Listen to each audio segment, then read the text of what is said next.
everyone. Thank you for joining us today. We're so glad that you're here. So we've decided to host this timely session in response to your questions around recent regulatory developments at both the state and the federal levels related to sustainable investing. And a lot of the noise in the market is really a result of conflating terminology and politicizing that poorly defined terminology to be quite binary and polarizing. And sustainable investing really is not a one-size-fits-all approach. It does not mean one thing, and it's more complex and thoughtful than it's being portrayed to be. So our goal today is to give you the context and the clarity that you need to move forward given all of the recent regulatory developments. And we hope that you'll find the right resources, the right tools, and the right kind of data-driven insights can alleviate some potential concerns you might have and pave a strong path forward.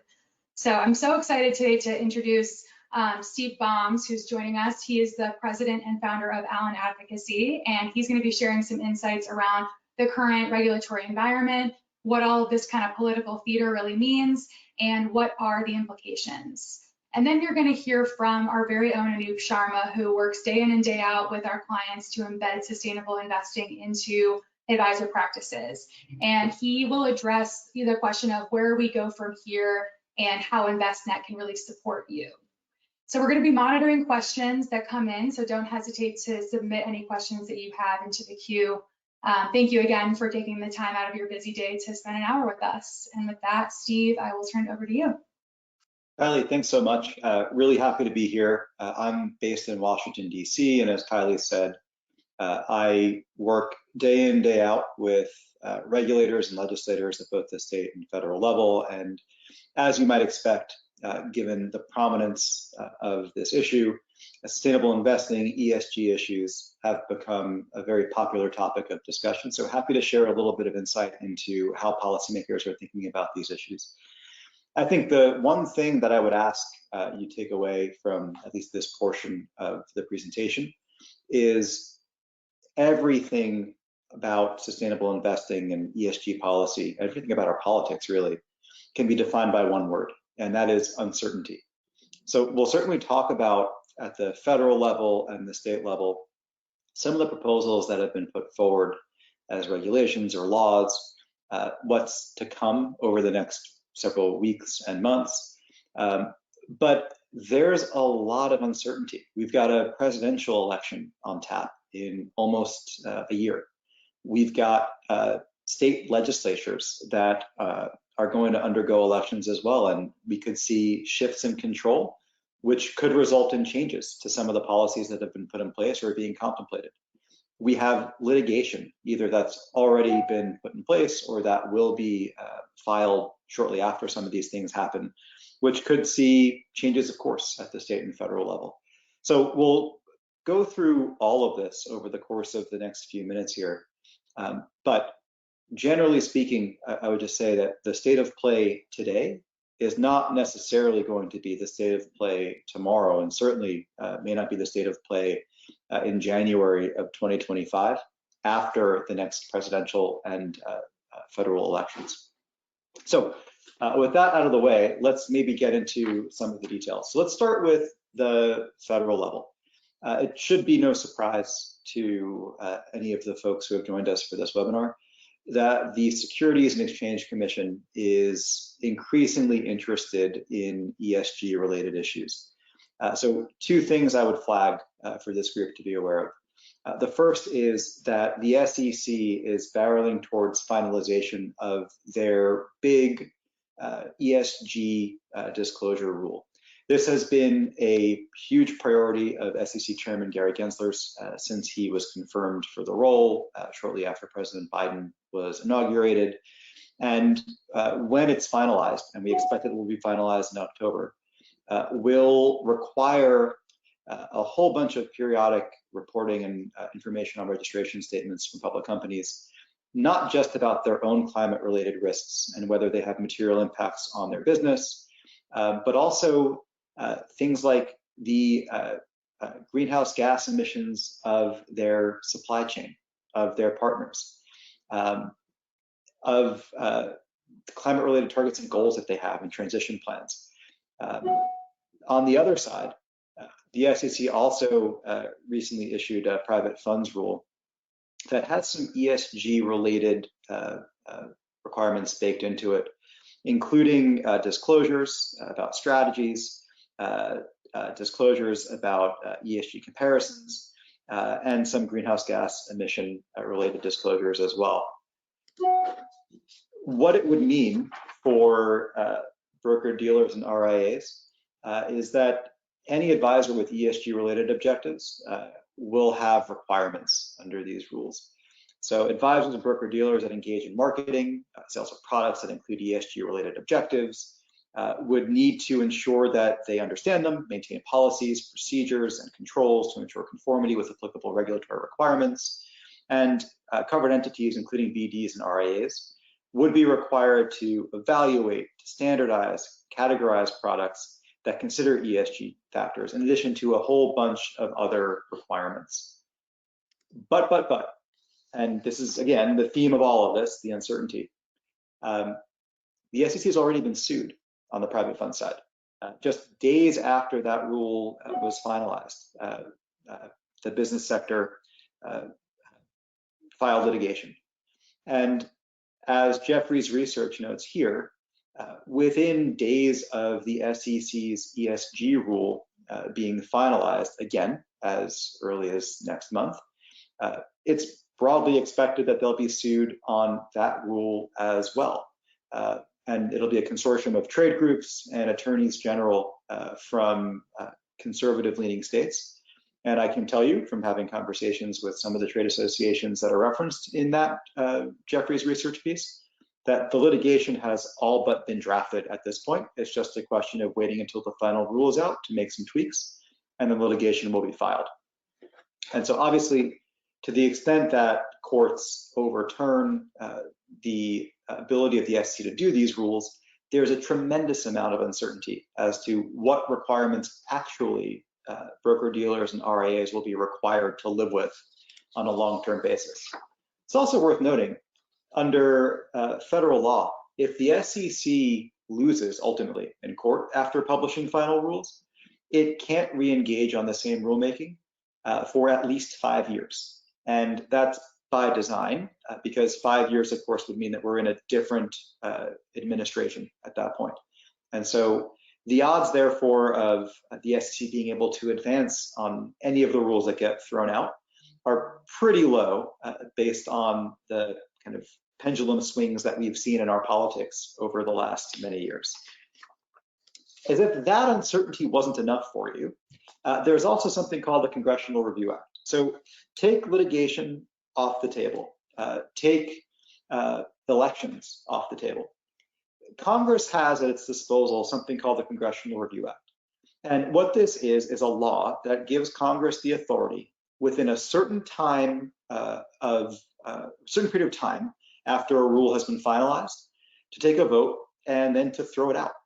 And if a simple majority in Congress, in both chambers, the House and Senate, vote in favor of throwing a rule out, and the president signs that resolution throwing the rule out into law, then that rule is no longer in effect. The rule has effectively been rescinded. For the ESG rule, for the private funds rule, there is enough displeasure on Capitol Hill from both parties, Republicans and Democrats, that you could actually see a Congressional Review Act vote to throw one or both of those rules out. Presumably, President Biden would veto that resolution, which would then trigger another vote in the House and Senate to override that veto. But the level of discomfort with the path of travel of the SEC on both of those rules is high enough that this is yet another way that we could see even more uncertainty in the SEC rulemaking space.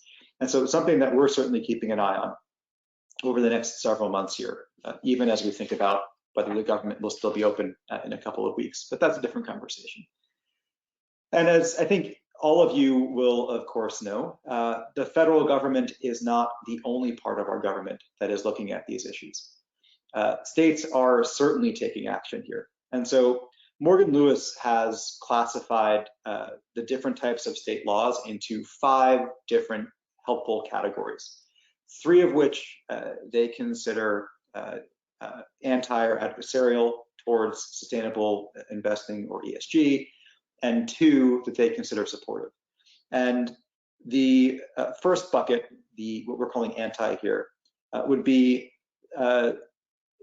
legislation that prohibits boycotts. So state entities that have to divest from and refuse to contract with companies that boycott certain industries. We've seen a number of examples of these types of legislative proposals being introduced or moving forward in the states. There are prohibitions on ESG discrimination. So that's where a state will ban entities from contracting with companies that discriminate against certain industries. There's the prohibition on ESG considerations. So the state will ban consideration of ESG factors or the pursuit of sustainable investing goals when making state-sponsored investments. On the other side of the pendulum, you've got proposals that would require consideration of ESG in investment decision-making, or prohibitions on investment managers of public funds from investing in specific industries, such as the energy sector, that the state deems as harmful to ESG-related efforts. And as you very well will know, the states have not been shy about moving forward with these types of proposals. So just a representative set of some of the proposals that we're seeing in the states. In Missouri, the rulemaking on dishonest or unethical practices by broker-dealers and investment advisors related to sustainable investing and ESG, which I know is top of mind for many of you. Alabama has legislation that prohibits most government entities from contracting with certain companies that boycott companies based on their ties to certain industries. In Idaho, legislation that provides that a public company can't accept or deny bids for contracts worth more than $100,000 based solely on ESG factors. In Montana, legislation that prohibits consideration of non-pecuniary factors for public investments. Colorado has a bill that requires public employee retirement fund managers to consider certain ESG factors when making state-sponsored investments. And in California, legislation that requires the CalPERS and the state teachers retirement system that they divest from thermal coal companies. What I would offer to you is, as there's more and more uncertainty at the federal level, whether it's through litigation, whether it's through the Congressional Review Act, whether it's through elections, states will seek to fill that void. We are likely to see more and more of these types of proposals from the states at both the legislative and federal level, as there's more dynamic movement at the federal level. However, and again, going back to our theme of uncertainty, the elections that we're going to have next November aren't just federal elections. The overwhelming majority of states will have elections for their state legislatures. And we very well could see changes in the composition from a party perspective of individual state legislatures in ways where some of the legislation that we just talked about could be rescinded or amended, or we could have new legislation put forward. We also will have gubernatorial elections in many, many states. And governors generally control the regulatory authorities and the administrations that propose some of the state regulations. And so here again, even in the state side of this equation, just tremendous uncertainty from a political perspective, from a long-term perspective, over what we may see in the sustainable investing and ESG space that very much mirrors what we expect is going to happen at the federal level. So that's a quick overview of the kind of challenging environment we have and the difficulty we have prognosticating with regards to what may or may not happen over the near-term future. From here, Anoop, I will pass it over to you. Excellent. Okay, hello everyone, good afternoon. Thank you so much for joining. My name is Anoop Sharma. I think, let me quickly share my screen here while I am, there we go. Okay, so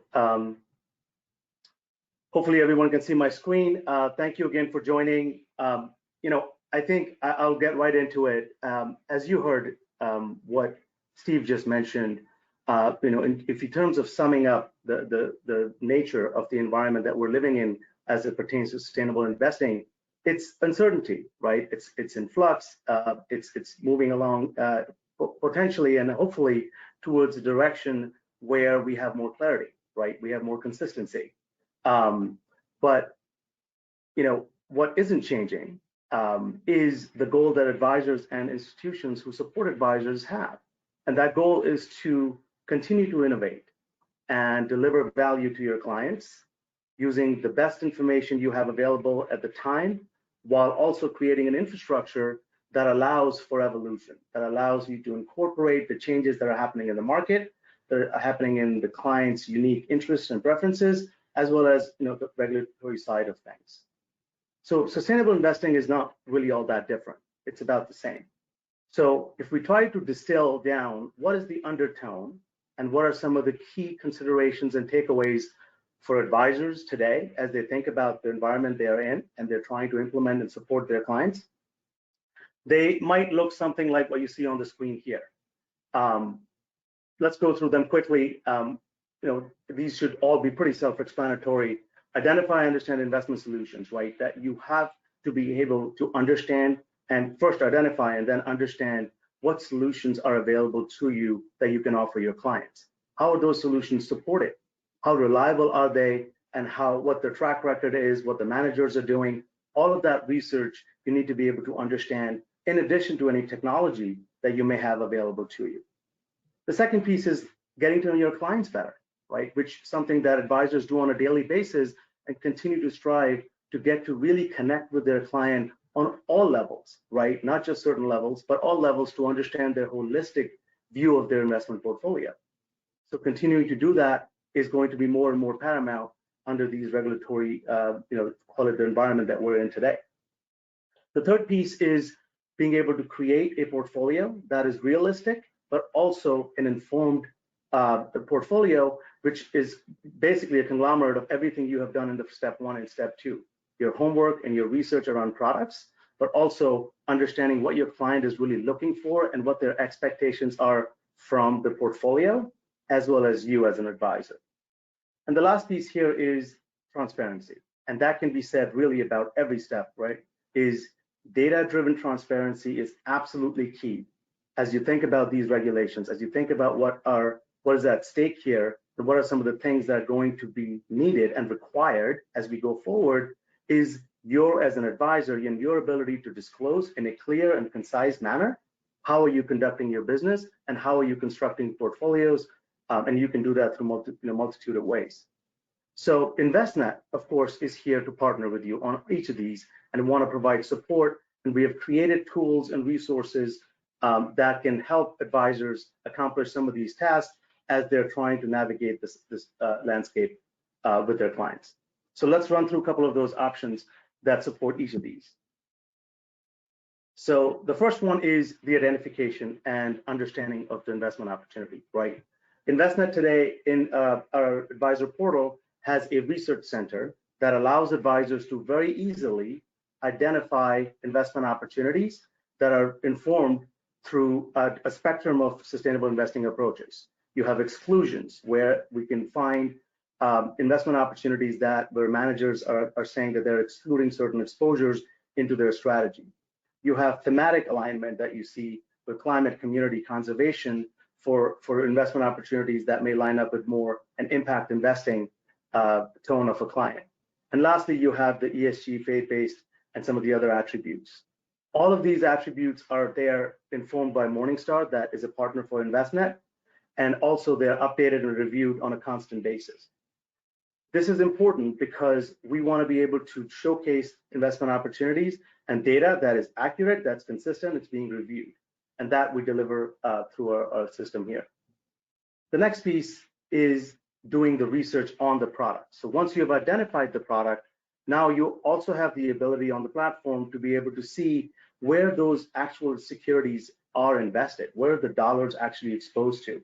And you can do that through, again, the Research Center on the Sustainability tab, where within the product, we're able to show you what is the carbon footprint of the underlying holdings of that product. What is the product involvement scores? What are the sustainable solution scores?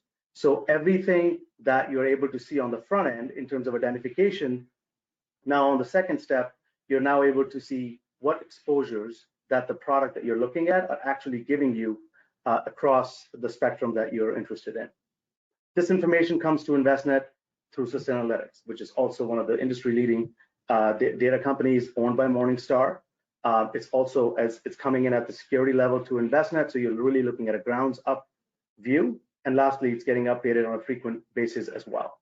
So from a first step perspective, I would sum it up as you're partnering, leveraging Envestnet, you're partnering with, of course, Envestnet, who is continuing to innovate and evolve in the space, but also getting benefit from the industry-leading data providers like Morningstar and Sustainalytics to be able to then make the most informed decisions, going back to the first theme, which is to be able to fully identify and understand the investment opportunities that are available to you. The next step is the client discovery piece, right? Getting to know and understand your client. This one is already happening in so many ways, and I know it's unique for every advisor and client relationship. However, as we think about personalization, as we think about generational wealth transfer, advisors, and I'm sure you know this, in many ways are finding themselves in positions where they need to connect with their clients on things where they may not have discussed before. Perhaps the more family members are now participating in the investment decision-making process, and so the advisors have to open up and sort of think outside the box and understand, how do I connect with this new level of new generation of investors, if you will, if I want to keep this book of business or perhaps grow it. So Envestnet is supporting that by providing a questionnaire that is built today in the proposal process. It's 9 very simple, non-invasive questions that advisors can use and leverage in their conversations with their clients to understand what are their sustainable preferences, what do they want to achieve from their investment capital, and to what extent of reporting that they're interested in doing, to begin with where the dollars need to be directed. This questionnaire is non-invasive. Again, it sort of goes in the myth of saying that these conversations can be disruptive or they can be invasive. That is something that is not true. And of course, it's really simply an advisor getting to know their client as best as they can, and they can certainly leverage our questionnaire to do that. Once they have done that, the next step is, what does that actually mean? What does the discovery process for the client actually mean from an execution perspective?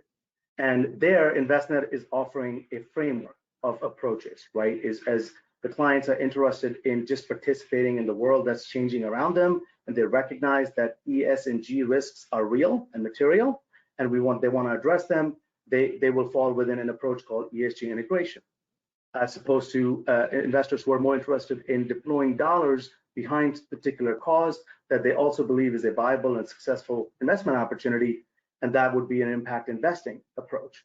And lastly is employee exclusions, which is your traditional negative screening, where clients are simply interested in aligning their investment dollars with their personal values and beliefs.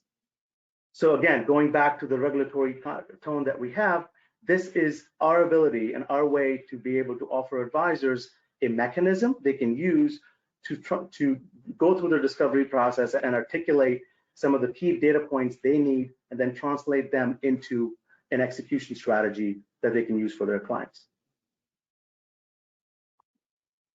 The next piece is the construction of the portfolio, which arguably is the most important piece.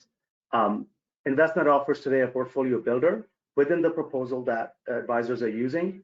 And here, the key piece that is at play here is having all the information that is relevant and pertinent to construct that portfolio at your fingertips in front of you, so that way you're being able to construct that portfolio, again, in the most informed and efficient manner. So what you see on the screen is our portfolio builder, and let me walk you through key pieces of that, because there's a lot happening, and rightfully so, and on purpose.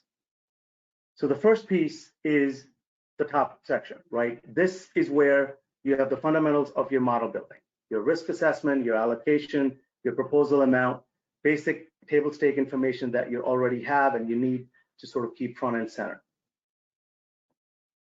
The second piece is the overlay option. As some of you may know, Envestnet offers overlay services both on the tax side as well as impact / value side. where you're able to screen out exposures from the SMA sleeve into your on your UMAs or otherwise. And that option is fully built into the proposal process, so you don't again have to step outside of your workflow to deliver that overlay screening. The next piece is the efficient and flexible portfolio construction. And we say that for two reasons. It's efficient because if you are able to see some of the information that you inputted towards the beginning of the process in a proposal comes pre-selected. So you're not actually having to do extra clicks, you're not doing extra work as an advisor to incorporate the discovery with the client that you have done. It already is there, as the system remembers that and brings that over for you. It's flexible because even though the information is remembered by the system, you as an advisor still have the option to be able to pick and choose, filter, unfilter options, and really come up with a set of curated investment solutions which are the right fit for your client's portfolio. So that is one of the key points for our portfolio builder, is be able to give you the efficiency up front, but then also offer the flexibility that you're able to use and as you're building the portfolio in the most efficient way possible. And the last piece here is the real-time assessment and analysis of the portfolio you're building. Again, this is very, very critical for advisors, and especially from a transparency perspective for advisors themselves. As you're building a portfolio, you want to be able to see how the portfolio is faring against the goals that you've set out to do, the goals that the client specifically asked you for. And so the side panel here allows the advisors to have a model versus proposed, so a current versus proposed assessment to really understand how close is the client's current portfolio with their sustainable investing preferences, among other preferences, and how close is the portfolio that you're currently building will be. And that gives you, again, a clear before and after picture, which truly is a value add, because it saves time and energy as you're building portfolios to have to step outside of your workflow to do that kind of assessment. In addition to that, as you can see, the right panel is a real-time update, again, on some of the key metrics of the portfolio as you're building it. And you can actually make changes before even saving the model to be able to reflect all the preferences that went into your discovery process with the client. So that's the portfolio construction piece. Let me tie this back again, because this is obviously very critical to, again, the regulatory conversation we're having. We're talking about transparency. We're talking about connecting with your clients, making sure you have clear, articulated goals and you're meeting those goals. And then you're talking about disclosures, and you're talking about being able to demonstrate the value that you've added. These tools are designed to do a lot of that. These tools are designed to help advisors basically incorporate transparency into their process, make sure the data is relevant, it's coming from the best knowledge that's out there, and also it's all available in one place, an embedded workflow, so it's easier for advisors to implement, and it's not a cumbersome process. It's not something that is difficult or challenging to implement. So that's how I think it adds value to what are the considerations that advisors will have to deal with as the regulatory environment continues to change, is to have a tool at your disposal that facilitates the process and makes it easier for you to sort of get through those steps in an easy way. The last piece here is about transparency, and I touched on it a little bit, and here the key idea is data. Again, we've talked about this through this webinar, is data being relevant, being accurate, being timely, but also understandable and digestible by your client. So when you talk about transparency and reporting within the context of sustainable investing, you have to keep in mind that it's not just about how much data, but how much is your client looking to get and what is digestible and understandable by them. And that would come back to the discovery and the discussions you've had with clients as to what are the key items that they want to see. What are the key focus areas that they're interested in learning about at what frequency? So from an investment perspective, we have spent time building out a universe, if you would, of data sets that span from exclusions, that expands from exposures to certain industries, that goes through sustainable solution exposures, controversial activities, general ESG scoring, thematic alignment. So we want to give you a full offering and breadth of the KPIs that you can then choose from and really understand what is relevant for my client and relevant to the goals that they have specific to their portfolios. Again, tying this back to the tone that we have, is this also gives the clarity, and this adds the consistency to the reporting that you're giving to your client, so they're able to fully understand, and then potentially that leads to more business and certainly more comfort level across the board with the investment strategy and the portfolio that you're building. In addition to giving you a universe of KPIs, we're also offering them in different ways. So just having the KPIs is certainly not enough. You want a mechanism and an avenue to be able to deliver that to your clients. And we have done that, of course, through multiple ways. You have advisor portal view that as an advisor, you can review a client's health of sustainable portfolio if you would. You have that proposal option where you can include those certain KPIs into the proposal document, as well as you can include that in the QPR as well. All of these are fully flexible and optional utility options, if you would, that we have created for advisors to use based on what their clients are interested in and would benefit from and will consider value add. So I think I would go ahead now, close with a couple of comments, and we'll touch on this slide in a second. Is what we just talked through, again, are investment tools that are designed to support advisors take advantage of the opportunity that's out there today, where clients are increasingly looking for personalized advice and also, in many cases, incorporate their sustainable preferences into their investment portfolios. And while there's a lot of noise in the market, while the regulatory environment may continue to evolve, we know that, but we want you as an advisor to be able to meet that need of your client today, increase that book of business that you have, and increase the market share today, and continue to be able to evolve with the market. And certainly a partnership with Envestnet can certainly help you do that to a certain extent. So with that, I will close. Thank you so much. I will pass it on to Kylie to cover this last slide and close it out. Great, thanks Anup, and thank you, Steve. So we're going to wrap up with just a final note on this slide. Sorry, Anup, could you pull that back up? Just as I kind of talk through this, I just want to remind folks to feel free to submit any questions into the chat. We'd be more than happy to address those. But I think when we think about sustainable investing, we like to say that, like any innovation, there's this arc to progress. And the Gartner Hype Cycle, which you see here, explains this really well. So we had this innovation trigger, right? In this case, it was the proliferation of ESG data from technology and from increased transparency and better access to information, which translated into investors better understanding intangible value and externalities and generational trends and shifts that are driving market opportunities. And that interest and the interest in this area over the last 5 years has really led to inflated expectations around what the various approaches to sustainable investing are actually meant to achieve. And now I'd say we're in the part of the cycle called the trough of disillusionment, where the lack of transparency and standards around the wide range of objectives with sustainable investing has led to distrust and skepticism in the market. And things have gotten oversimplified and the nuance has really been lost in translation.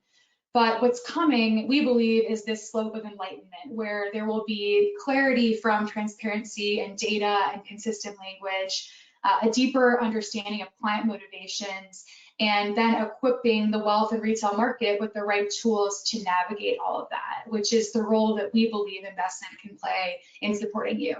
So with that, I don't see any questions in the chat, so I think we're gonna wrap for the day. Thank you again for your time today. We really appreciate it. We hope that it was useful for you as you navigate sustainable investing as an option for your clients. And you can always reach out to us at sustainable@envestnet.com if you want to continue the conversation. Thank you.